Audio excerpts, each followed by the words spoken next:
All right, folks, this is part 4 of the inking of this fictional Witcher slash uh, character of uh, what is it? Well, it could be science fiction, I suppose, but fantasy character.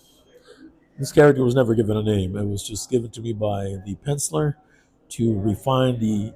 He originally did a blue pencil. I'm explaining this for anyone that hasn't seen the prior videos. He did a basic layout in blue pencil, scanned those blue pencils, which are barely visible on any scanning machine or copier, and then gave them to me to refine with a graphite pencil and then ink over. And I was just saying in the last video how I prefer to do a cursive line. I want to, something I learned over the years from other great inkers, such as Gary Martin, who was instrumental in, I think, he's a master at doing that cursive line. I think I got his name right, Mr. Gary Martin. He's worked for Dark Horse Comics and a variety of other comics, Marvel, DC, I'm sure. We've done some cartoon work. Um, I remember the inks of course, Terry Austin, who did marvelous work with. Let me thicken this up here. With John Byrne and the X-Men back in the late 70s, early 80s. Okay, we want to make sure that we get this glove. I would normally have drawn the glove differently, but this is not my original drawing. I'm refining something that was done and handed to me. So I have to be respectful of the original penciler and what he foresaw. So we're going to go ahead and just do the glove the way he had envisioned it. This gauntlet, I guess you could call it, this giant glove. Is it a gauntlet? I don't know. Let me know in the comments. I think it's just a glove. A giant, long leather glove. So here we're going to refine. We're going to pull out the lines. Okay, hopefully that's showing clearly. Let's see. All right, and as you can tell, oops, sorry about the camera movement. This is what happens with tutorials and not being in your own studio. I'm actually outdoor at a cafe. Uh, I tend to do these. Hold on a second. It's hard for me to talk and draw at the same time sometimes. I'm used to explaining things when I'm drawing because I've done it before, but sometimes you want to get that finer detail.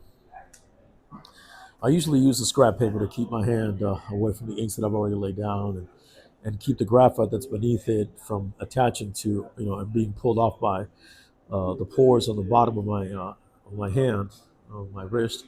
But even without this, I have this blue glove, which is really, really helpful. Let me refine this here. Now, normally, let me see if I got this right under view. I got to keep checking the camera view. All right, this is how I do this. So we want to tease out. I could do it. I could begin here. Even with a pen, you could do a thick to thin line. Okay. And you can add it, thicken it later or twist it up a little bit.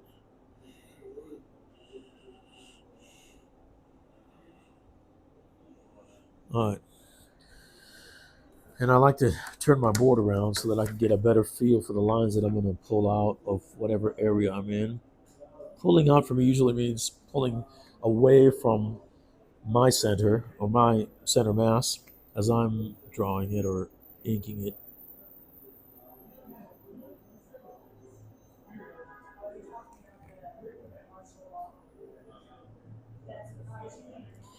All right. And sometimes I'll lay down a, in this case, since I I penciled it above the blue pencil layout, I might change my mind and do what I consider to be a better line in ink than I did in pencil.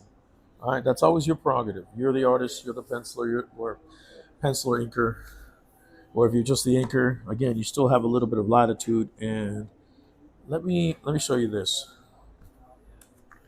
I think that if I did it the other way around, it's going to come out wrong. Let me work my pen point out.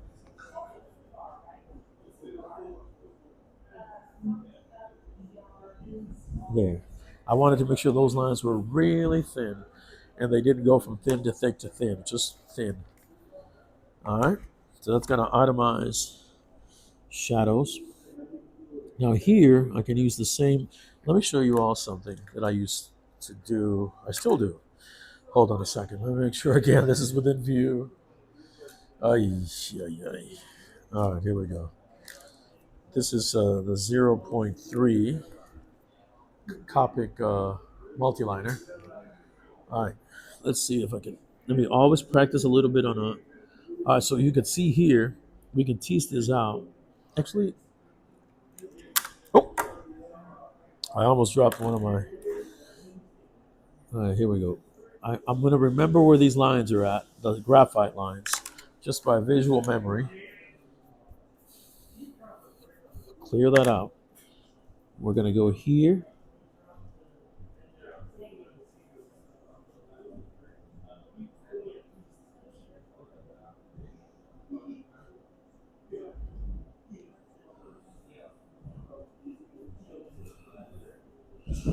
I wanted the thickness there on those lines at the bottom to be almost equal and even.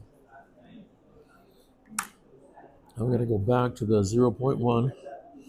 Again, another multi-liner that's just from Copic. That's fantastic.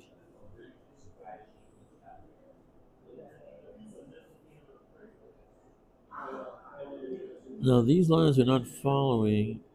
There's a, okay, you can see that depth there, right? All right, so we're going to go here.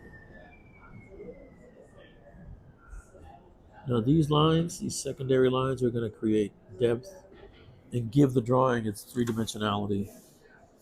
Watch this. Again, that's just how I do it. There's a million ways to draw as far as I'm concerned, as far as I've picked up over the years. And then we're going to have this line join this one here. And there's a reason why. Because once I go over that with a brush, we're going to fill that in with a brush later on, an ink brush. All these areas are thin to thick to thin again. All right. And I stipulate there's no right or wrong way.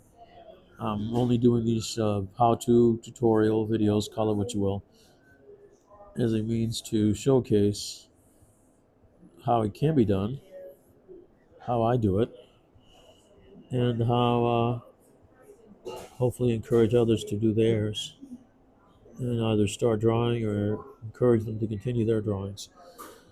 Okay, now this line here, we're going to eventually make it a little bit thicker, but we're just going to go down the line here because it's actually a strap. I'm always very conscious when I draw these characters of their three-dimensionality. I've seen drawings that people draw that are very pretty to look at, but they lack two things. One, three-dimensionality to them, and that's no fun. And two, let me erase this a little bit here. They lack storytelling. I know you're probably thinking, well, wait. You're just drawing one character. What does telling a story have to do with any of this? Well, I beg to differ. I think that these types of drawings, I mean, obviously, could be ascribed to science fiction, fantasy novels, illustrations of famous painters. But the reality is, when it comes to comics, hold on a second, I gotta do a camera check. Everything that a comic book is geared. Okay, one line here. I want to make that. I'm going to make that, and we're going to do that cursive line. And that one's going to be a. Hold it. There we go. Got to get this right. I also don't want to get confused with the prior. When I do this, I try not to get too bogged down with too many details, but I want to make sure that I put down. I'm. This was actually done wrongfully in pencil, so I'm going to do it again in ink. All right, stay with me. Watch.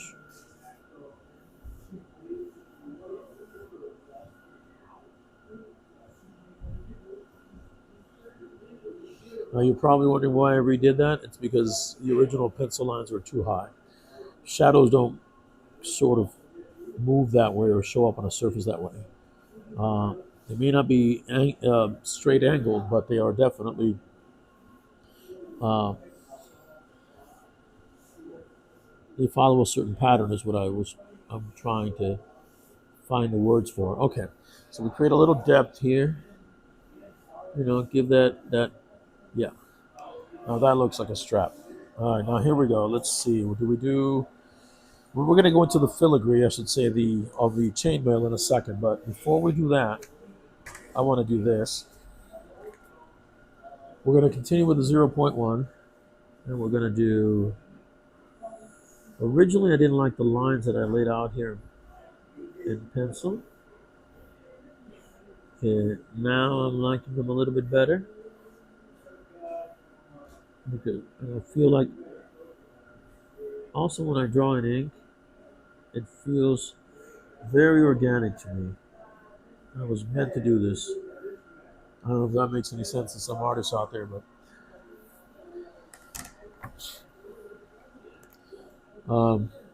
so we're gonna move from left to right here. Hold on a second. All right, we're good for time. I try to be quick, but since I'm not on a time schedule, or nobody's time schedule in particular, now this 0.1 will be marvelous for this. I could use the template. Sorry about the camera movement. Circle Master. But that's really unnecessary for these circles because by the time you're doing it at this level, at this time, you should be able to draw even the smallest circle freehand, evenly distributed across. And then we're gonna angle this circle and make it look almost like a stud. See it? Now that looks like a stud, okay? Because that angle would not be staring you in the face. That's why. In case anybody's wondering. All right, so here I kind of left that untouched. I didn't want to bother in the pencil stage. It was just a very minute detail that I knew I would cover in the inks. So let's do this the old-fashioned way. All right, here we go. 1, 2, 3, 4, 5, 6. You put this one down here. 7, 8, 9, 10, 11, and 12. Why did I redraw them? Because the way I did it in pencil, they were unevenly spaced. I'll wait for the ink to dry before I erase those pencil lines. These are the decisions that an inker should make. And in my opinion, if you're going to become a really good inker, must make. It's going to blend in there. Again, these lines of the tunic give it that three-dimensional view.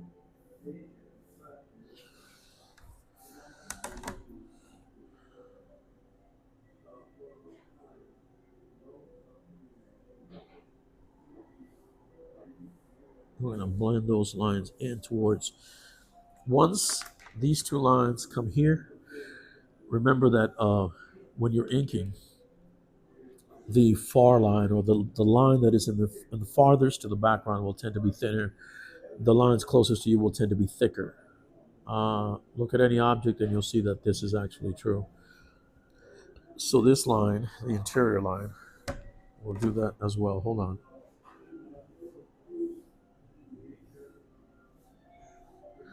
I know there are other artists that are faster than me, for example. That's another thing that comes to mind. So we created that. We want to create a little space there between the border and the actual metal studs that will go. Okay, did I just moved the camera again. Sorry, folks. All right. Now these studs did not come out as well as I wanted them to because I was going way too fast probably on them. I'm going to erase that, and we're going to do that in ink. These are going to be more tilted upwards. There we go, because his arm is pulling everything up. It's not a complete oval, but it kind of has that feel to it. And then here it's going to be like this. The stud is going to start to show. And I think there's one here somewhere. All right. So far, we're sticking with the 0.1 Copic multiliner. And here there are some filigree lines that fine lines. We're going to do the outside of the strap. Remember, this is leather. It's not metal. I love being able to draw pencil and ink later in variable um, different types of materials. I don't know, but there was something that I always loved about that when I learned how to draw.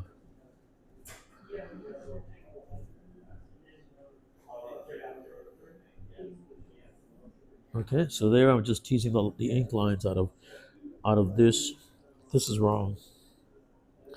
I can just tell you because I drew it. I make a lot of mistakes, folks, so that's okay. In this case, I try to be less forgiving of myself when I can make mistakes because it's for someone else or of their work. Uh, when I draw for me, it's like, I kind of feel like I can be a little bit more, you know, forgiving. Let myself indulge my intuition. Sometimes I make mistakes, like Bob Ross would say, or to paraphrase Bob Ross, and they're happy little mistakes. Uh, and they're happy become happy little accidents. So they're no longer a mistake. We just see them that way.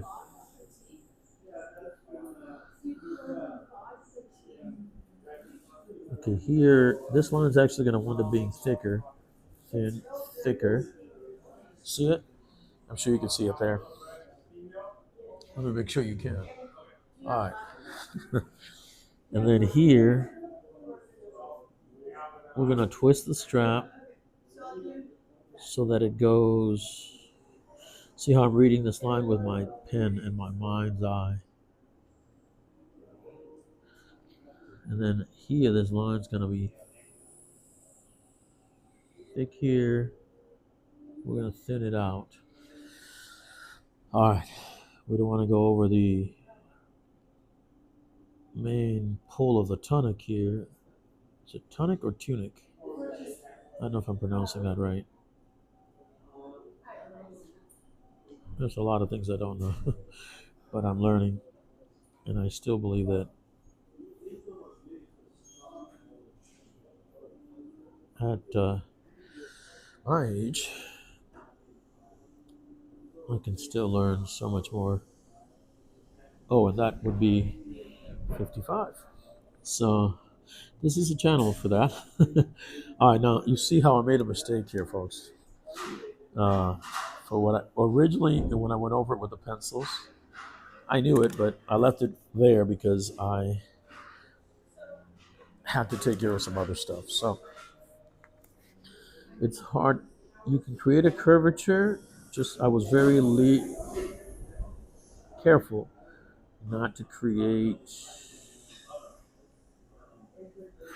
You can create a curvature with leather and other materials, handmade materials, just not a straight line. Whew. If I'd have done that as instead of an angle, but as a straight line, that would have looked really awkward.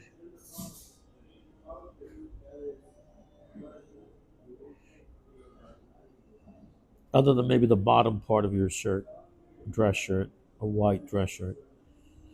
There's very few parts of clothing or attire that are uh, that would be have a straight line. I should say. Let's make this a little bit bigger. that clasp, that button. So I embellished here a little bit, and I have to because that's what the drawing called for. All right. Hopefully you can see the difference between the inking and make sure that everything's visible. All right. And we are at 20 minutes. We're going to go and take a break here.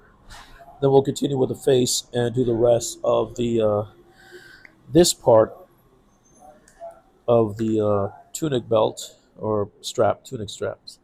And we'll do this necklace. It looks like a wolf's head slash, I don't know, it could be a coyote for all I know. And we'll do the filigree here, and we'll take care of the hair. So hopefully we'll do that in the next chapter, the next episode. Let's give it a break for now. At 20 minutes in, I thank you, anyone, someday everyone, um, for being here and watching this. Thank you very kindly. Please give it a thumbs up if you'd be so kind. If you like the video, give it a thumbs up, leave a message, share the video, and by all means subscribe and hit the notification bell. We'll see you in the next one, and that'll be part 5, I think. Whew, trying to keep track of all this. All right, bright moments, and we'll see you on the next one.